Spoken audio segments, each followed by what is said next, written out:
La entrevista de este programa tiene mucho que ver con los afectos, tiene mucho que ver con el corazón, pero también con la razón. 53 años de vida avalan la trayectoria de Paralelo 32. Conversamos con el director de ese importantísimo medio, el señor Luis Jacobi. Bueno, es un enorme desafío porque 53 años no se resumen tan fácil en el periodo que nos tocó desarrollarlo. Por decir, también sepamos que los cambios se han acelerado enormemente en el mundo, no solo los tecnológicos, sociales, culturales. La evolución que ha tenido, la aceleración de su evolución histórica ha dado un salto tremendo, ¿no es cierto? Así que sí, por ahí vale decir que fue un comienzo muy artesanal, muy vocacional, en las ganas es decir, que un amigo, porque en el secundario nocturno hacíamos un boletín con unos amigos, se imprimía mi mimeógrafo, todo eso, ¿no? Pero un amigo me dijo, que después no participó de la partida, me dijo, ¿vos te das cuenta que en Crespo no hay medio de comunicación? Estaba Publicidad Arter. Vamos a explicar que Publicidad Arter era una red de altavoces que tenían una cantidad de un parlante en cada barrio, una bocina se llamaban, ¿no es cierto?, con una transmisión central donde se difundía música y alguna gacetilla que alguna institución acercaba, algún anuncio de gran baile gran. Era lo que había, pero nada que fuera formador de opinión, nada que hiciera conocer el pensamiento de mucha gente que tenía cosas importantes para decir. Y entonces aquí había un chico de 21 años que se había metido a periodista y al locutor y estaba haciendo programas de radio que incluso en el ET14. Bueno, entonces la voluntad esa de darle esa plataforma para los que quisieran hacer público lo que hubiera que hacer. Además, en 1972 estábamos frente a la posibilidad cierta de que se comenzara un periodo democrático, ¿no? Después de los interregnos que habíamos tenido en materia gubernamental. Y la democracia hacía que se activaran los partidos políticos. Bueno, así que ahí estaba este chico de 21 años que no tenía ni idea de cómo manejarse con los políticos, ni tenía formación política. Eso era solo ganas, saber escribir me las arreglaba bien y ganas de comunicar. Así que comenzamos modestamente con un amigo que también coincidía con esta idea, que era Mario Rubo, pero que a los pocos meses me dijo que él no continuaría. Pero yo soy hombre de perseverar. Entonces, no lo he pasado bien, pero como anécdota de ese momento puedo contar que el capital del que disponíamos, porque empezamos con una máquina de escribir vieja prestada, y después hicimos una inversión en una letera 32. Parece que hoy uno dice una letera 32, una maquinita de escribir. Un elemento de esas características, aunque fuera con la tecnología de hoy, no sería imposible de comprar, sería sencillo de comprar. Aquello era todo un sacrificio. Los dos trabajábamos, teníamos sueldos, pero teníamos que pagar las 12 cuotas de la maquinita de escribir porque el único que podía producirla era Olivetti y cobraba lo que quería. Bueno, así le fue cuando vino la tecnología. Y bueno, Así que en aquellos comienzos, después lógicamente pasó a ser 3 veces al mes, después semanario, pero la característica social de aquel comienzo era que la gente no estaba acostumbrada a verse reflejada en las páginas de un diario, entonces temía hacer declaraciones a este muchacho que quién sabe cómo lo iba a escribir, había que ganar méritos, ¿no? Pero sobre todo se asustaban de ver sus nombres y cuidaban cada palabra, qué iban a decir. No estaba esa libertad de expresión que tenemos hoy, libertades individuales, digo, de decir. Y yo le contaba, no sé qué tiempo tengo, Darío, pero él hace poco más de una semana estuve en una cena charlando, trabajando primero por esto de Entre Ríos 2050, que queremos que se haga el tramo de asfalto que falta entre el puente hacia la nada, acá cuando llegamos a San Benito, y la circunvalación. Son 2.800 o 3.800 metros que los quiere hacer la municipalidad. Pero ya a la hora de la distensión, Rosario Romero está casada con el doctor Aye, que fue intendente también. Entonces yo le contaba esta anécdota a propósito del cuidado que se ponía con lo que se hacía público y quedaba escrito para siempre. Que viene el doctor Fernando Gant, pero esto ya era muy avanzado, año 80 y pico. Yo ya podía llamarme un periodista avesado o más entrenado.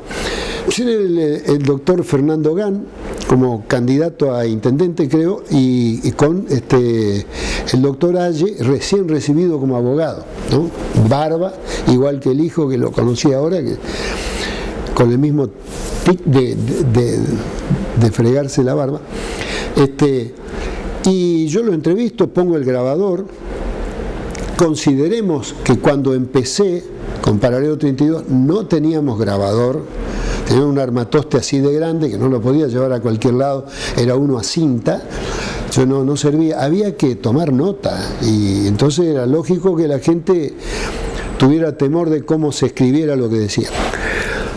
Pero termino con la anécdota. Entonces el doctor Gant estaban en una interna dura en el peronismo, ¿no? Estaba en el justicialismo. Entonces me dice, mire, si a nosotros nos tiran mierda, nosotros les vamos a tirar mierda al opositor. Y yo me quedé de una sola pieza, digo, ¿y ahora cómo escribo, cómo pongo esto en el periódico? ¿Cómo, si escribo que el doctor Gant dijo si nos tiran basura vamos a tirarle basura, no estoy siendo fiel a lo que dijo mi entrevistado, ¿no? Pero si pongo su palabra, yo me hago responsable de una palabra que jamás se ha publicado en un medio gráfico, aunque aparece en el diccionario Larousse o en el que lo buscara de esa época, ¿no? Bueno, así que yo se lo contaba a Rosario Romero, pues no soy una persona memoriosa, para nada, pero me quedó porque a mí me afectó en ese momento, me interpeló eso. ¿Qué haces con esto como periodista, no? Y además te sorprende porque teníamos otro concepto, el doctor, el médico, el abogado, y bueno, eran ciudadanos igual que nosotros, pero además era mi advenimiento hacia la democracia, donde se era más libre de hablar, ¿no? Entonces veníamos de los militares que te podían clausurar por mucho menos que eso, ¿no es cierto? Bueno, así que por palabras obscenas te podían clausurar el periódico. Yo creo que trato no de entretener, Darío, con esta anécdota, sino de ponernos en el lugar de la época, ¿no es cierto? Y de esta apertura democrática que permitía mucho más, aunque la apertura definitiva y total fue en el 83 con Alfonsín, que ya se cometían abusos, se escribía de cualquier cosa, para obscenidades, se podía poner en los diarios, después volvieron a ponerse en caja y hoy se cuida mucho más el lenguaje. Paralelo 32 nunca pudo entrar en esa explosión, que fue como sacarle el corcho al champán, a la sidra, y ese fue el espumarajo de la sidra, ¿no? Y después se calmó, se aplacó. Bueno, nosotros nunca entramos en eso, siempre hemos cuidado el lenguaje, y ahora en los últimos años me he dado algunas licencias en el mangrullo, que me hago cargo porque lo escribo yo, y donde me permito algunas palabras de uso corriente, de uso cotidiano. Entonces, a veces en los diálogos que establezco, o hablando con don Leoncio. Bueno, y estos tiempos son otro capítulo, ¿no? Esto es totalmente distinto. Yo prefiero que me haga alguna pregunta, porque si no esto va para largo. Luis, de aquella letera 32, de aquella máquina prestada por amigos, a las redes sociales hoy. Mucha agua pasó bajo el puente, ¿no? Pero, ¿qué avecinás para el futuro? Porque este cambio tecnológico, este salto que se dio, incluso me parece forma de pensar después de la pandemia, hace vivir y hace avisorar un futuro totalmente diferente, porque hoy para las personas que hemos tomado como ejemplo, el periodismo es otra cosa, se entiende otra cosa, el lenguaje es otro, lo decías bien vos, pero que se avisora al futuro desde un medio que está instalado y que se ha ayornado a los tiempos. Nosotros participamos de muchas capacitaciones, charlas, ¿no? Principalmente Mariano. O sea, yo tuve la suerte de tener un hijo que dijo: yo nací aquí adentro, voy a seguir con esto, ¿no? Las hijas eligieron otras carreras. Y Mariano dijo: bueno, entonces tengo esa suerte, porque cuando vino todo esto que me iba a pasar por encima, o no, porque uno puede también contratar a gente que conoce, pero ya depende de otro, ¿no es cierto? Entonces estaba él que está a cargo de todos estos desarrollos, y que participamos, él muchísimo más que yo, en estos simposios, generalmente, ¿no?, por Zoom, pero también personalmente, porque él pertenece a ADEPA, la Asociación de Entidades Periodísticas Argentinas, donde yo fui miembro de la Junta de Directores durante 14 años y durante 2 años miembro del Consejo del Consejo de ADEPA, ¿no? El Consejo Directivo, la mesa chica, digamos, ¿no? Así que había yo bastante más joven, lo sigo siendo, por eso digo, no cuando era joven, sino un poco más joven que ahora, unos 30 años menos. Había un crespense que estaba sentado a la mesa de la institución que representaba a los poderosos diarios, que todavía eran poderosos en la Argentina, de todo el país, de todas las provincias, todos con aspiraciones a sentarse a esa mesa chica. Y bueno, ahí me quedó una enorme amistad con José Claudio Escribano, que es para mí el prócer del periodismo gráfico, ¿no? Siempre fue el director, no el que figuraba, pues siempre figuraba algún mitre, ¿no?, por tradición, pero era el del Diario de la Nación, un hombre de mucha edad con quien todavía tengo el placer de comunicarme a veces. Y Mariano continúa ahí, pertenece ahí. Entonces se trabaja mucho en esto de qué va a pasar en adelante y qué va a pasar con el papel. Hasta ahora, como mejor síntesis puedo decir que nadie se atreve a decir que el papel va a desaparecer, la lectura en papel. Y hay como un rebote de gente que está harta de que el algoritmo le diga lo que tiene que leer, que se le aparezcan, que tenga que estar esperando unos segundos para sacarse de encima la publicidad, que en un diario la publicidad es respetuosa, ¿no? Está ahí, yo la veo, pero no me interfiere cuando quiero leer. Parece que por eso hay como un retorno al papel, que no va a ser masivo. Los jóvenes ya no se van a aprender. Y lo que me entusiasma muchísimo es encontrarme con personas de 35 años, por ejemplo, que me dicen que son muy lectores del periódico. Ayer en este asiento aquí en mi casa una joven mujer que ahora es, a partir de estos días, doctora en historia, que es lectora del periódico. Y de ahí que era su interés de charlar conmigo y todo esto, ¿no? Entonces digo, también hay gente joven. Pero yo creo que todo esto que está pasando, Darío,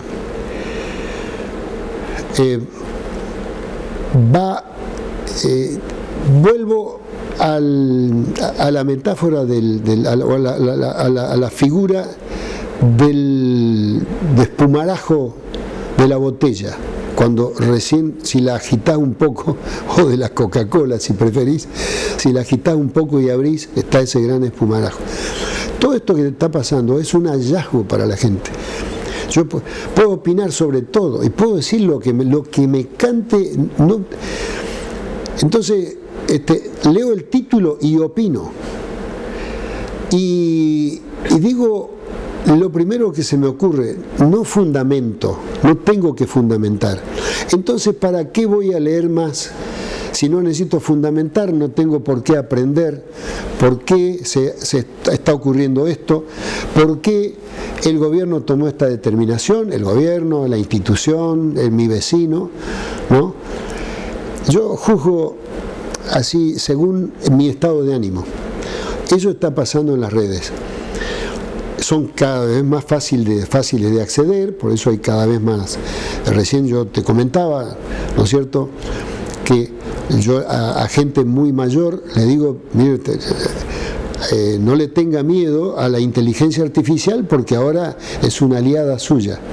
Usted va, abre Google, hace un touch ahí en el micrófono y le pregunta lo que quiere y Google en el acto se lo contesta por escrito y verbal.